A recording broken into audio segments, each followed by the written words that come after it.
quels sont les biens qui sont compris dans le régime de communauté des biens?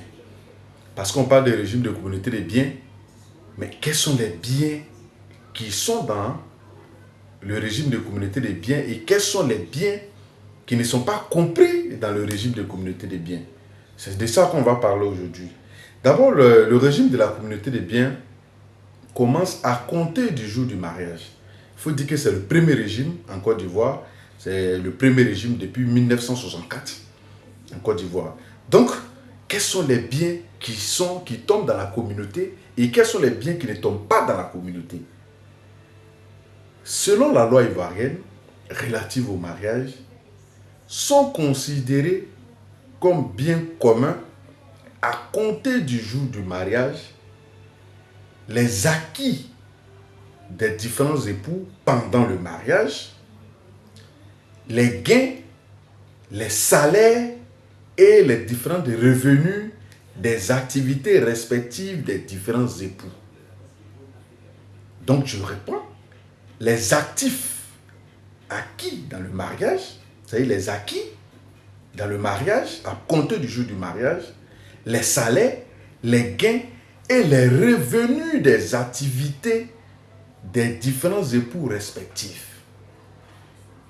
Donc, qu'est-ce que ça signifie ici?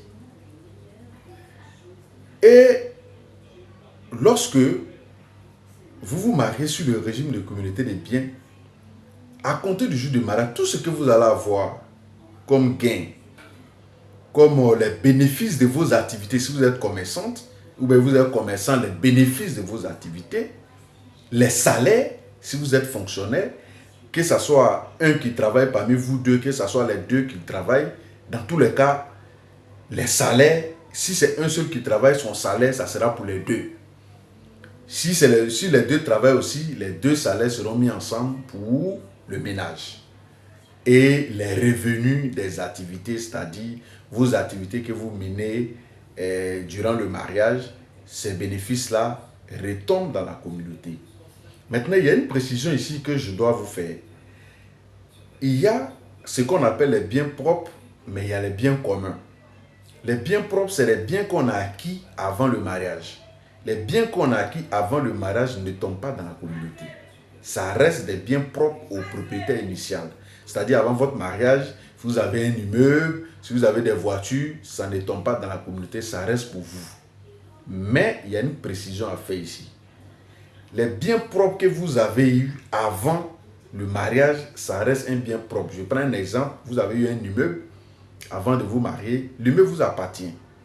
Mais si vous mettez l'immeuble en location, les loyers de l'immeuble tomberont dans la communauté.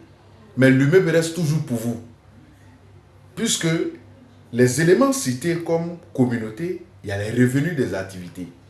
Entre les loyers, ça fait partie des revenus.